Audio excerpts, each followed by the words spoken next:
तर या ठिकाणी भावांनो, खरं तर आपण ज्यावेळेस सोलर बसवतो त्यावेळेस आपल्याला याला प्लेटच म्हणतात का, काय म्हणतात नेमकं, आणि हे काय आहे, आणि याला किती व्होल्टेज असते, काय नाही, शॉर्ट व्होल्टेज किती असते, करंट व्होल्टेज किती असते, ही परिपूर्ण माहिती असणं गरजेचं आहे. त्यामुळं आपण इथं सरांना विचारूया की नेमकं याची माहिती, बाबा नेमकं याला प्लेटच म्हणतात, याला काय म्हणतात, किंवा याला अर्थिंग कशी देतात, हे आपण सविस्तर थोडक्यात आपण विचारण्याचा प्रयत्न करूया. सर, आम्हाला सांगा की याची पुरेपूर माहिती, म्हणजे माहित असलं पाहिजे आपल्या शेतकऱ्यांना, पण याला असं म्हणतात बाबा, तर पूर्ण माहिती द्या. आता 3 HP जेव्हा आपण विचार करतो तर 3 HP मध्ये आपल्याला 500 वॅटेज मध्ये 6 प्लेट भेटतात आणि त्याच्यामध्ये आपल्याला एम्पियर, आपल्याला 41 एम्पियर आपल्याला करंट एवढा आउटपुट निघतो आपल्याला त्याच्यामध्ये. आता हे जे आहे याला मेल पल्ली म्हणतात, याला side supporter, main side supporter याला म्हणतात. चालू का सर? इथं जे लिहिलेलं आहे या ठिकाणी, हे याची थोडी आम्हाला माहिती. हे आता 3 HP मध्ये आपल्याला 500 वॅटेज मध्ये आपल्याला प्लेट भेटते आणि त्याच्यामध्ये 41 एम्पियर एवढा करंट आपल्याला मिळतो. अच्छा. आणि हे जर आपल्या 5 HP मध्ये जर स्ट्रक्चर असलं तर 540 वॅटेजच्या प्लेट आपल्याला आले असते, वाढून आले असते. अच्छा. तर भावाने या ठिकाणी सरांनी सांगितलेलं आहे. तर कसं असते काय नाही, तर त्यानंतर पाहायला गेलं तर याला आपण आर्थिंग दोन ठिकाणी आर्थिंग का दिलेले आहे हे पण आपण विचारून घेऊया. सर, आपण या ठिकाणी 2 ठिकाणी आर्थिंग लावलेले आहेत, याचं 2 ठिकाणी लावण्याचं कारण काय आहे? आता सर्वात प्रथम आपण जे कंट्रोलर मधून एक आर्थिंग आणलेली आहे, शक्यतो याच्यामध्ये जर ओव्हर करंट जर झाला तर या स्ट्रक्चर मध्ये करंट जाऊ नये म्हणून हा जे आर्थिंग दिलेली आहे ते पूर्णपणे जमिनीमध्ये जे एक्स्ट्रा व्होल्टेज आहे ते या पॅनल मध्ये न येता हे डायरेक्ट जमिनीमध्ये जावं याच्यासाठी हे एक आर्थिंग दिलेली आहे. आणि हा जे पोल आपल्याला दिसतोय याला सोलर सिस्टीम मध्ये आपल्याला आपण याला एलए म्हणजे लाइटिंग हार्वेस्टर म्हणू शकतो, कारण हे अतिशय महत्वाचा भाग या सोलर मध्ये आहे. कारण जेव्हा पावसाळ्यामध्ये जेव्हा वीज पडते तर हे वीज या पॅनलवर न पडता किंवा हे पॅनलवर पडल्यामुळे हे पॅनल डॅमेज होऊ नये त्याच्यामुळं जे काय वीज आहे ते हे एलए ऑब्झर्व करतो आणि पूर्णपणे जमिनीमध्ये नेण्याचं कार्य करतो. त्याच्यामुळे आपलं पूर्ण पॅनल सुरक्षित राहते आणि परिसरामध्ये जवळपास वीज पडू न देणे हे याचं एक महत्वाचं काम आहे.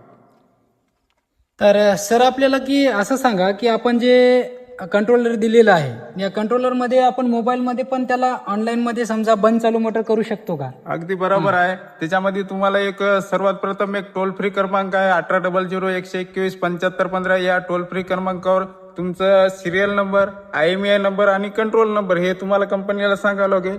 जिल्हा, तालुका, गाव कुठला आहे, लोकेशन तुम्हाला सांगावं. त्याच्यानंतर तुमचा जो सोलरला मोबाईल नंबर दिलेला आहे तो त्या कंट्रोलरशी कनेक्ट होतो आणि त्याच्यानुसार एक तुम्हाला ते लिंक पाठवतात. त्या लिंकमध्ये एक इकोट्रोन नावाचं ऍप असते. ते ऍप तुमचा जे सोलरला नंबर दिला आहे त्याच्यामध्ये प्ले स्टोअरवरून ते ऍप घेऊन त्या लिंकवरून डाउनलोड करून ते इन्स्टॉल करायचं. त्याच्यानंतर मग जेव्हा कुठे बी तुम्ही असाल, घरी असेल किंवा अख्ख्या भारतामधून पण तुम्ही कुठून पण पंप चालू पण करू शकता. अच्छा. त्यानंतर सर, कदाचित आता सोलर कंट्रोलर बसवलेलं आहे, कदाचित पाण्यामुळं म्हणा किंवा वानेरानं प्लेट तुटली, तर त्याची समजा शेतकऱ्यांना काय करायला पाहिजे की नवीन प्लेट त्याला आली पाहिजे किंवा नवीन कंट्रोलर त्याला मिळालं पाहिजे यासाठी? त्याच्यामध्ये तुम्हाला सर्वात प्रथम जे आता मी नंबर तुम्हाला सांगितलेला आहे टोल फ्री क्रमांक, त्याच्यावर तुम्हाला रजिस्टर ऑनलाईन एक तक्रार करावं लागते किंवा कॉल जरी केला तरी तुम्ही डिटेल्स वगैरे सांगले तर तुम्हाला ते 5 वर्षाचं जे काही तुम्हाला नुकसान भरपाई झालेली आहे किंवा प्लेट डॅमेज म्हणा किंवा मोटर एखाद्या वेळेस बंद पडली किंवा चालना गेली, कुठल्याही प्रकारची जर असेल तर ते तुम्ही कॉलवर त्यांना सांगा. ते तुम्हाला एक 4-5 दिवसामध्ये तुमचा जे काही प्रॉब्लेम असेल ते शॉर्ट आउट करून देते.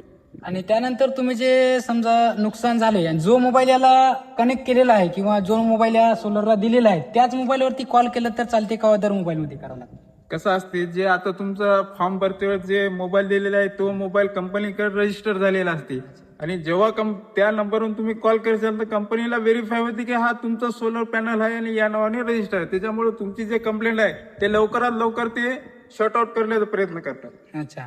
तर भावनो, या ठिकाणी सरांनी पुरेपूर माहिती दिलेली आहे. इकोजनचे यांचं सोलर आहे तर व्यवस्थितरित्या बसवण्यात आलेलं पण आहे.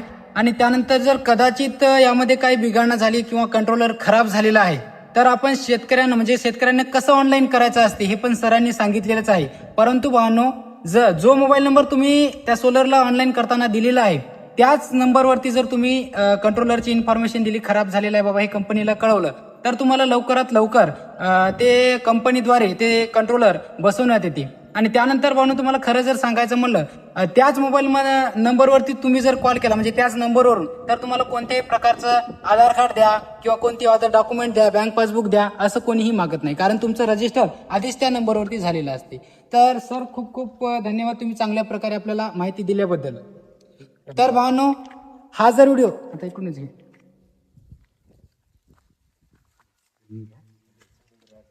तर या ठिकाणी तुम्ही पाहू शकता आपल्यासोबत ते पांडुतात्या आहेत. पांडुतात्या तुम्हाला काय वाटते सोलर यांनी बसवलेलं आहे सरांनी? तर बरं वाटते. आता काय नाही, बघू या कंपनीचा कसं काय रिझल्ट आहे काय नाही पुढे चालू. अच्छा. हा. तर या ठिकाणी म्हणून हा जर व्हिडिओ तुम्हाला आवडला असेल तर या व्हिडिओला लाईक करा, शेअर करा आणि कमेंट करायला विसरू नका. चला तर मग भेटूया आपण अशाच प्रकारच्या नवीन व्हिडिओ सोबत, नवीन ब्लॉग सोबत. जय जवान, जय किसान.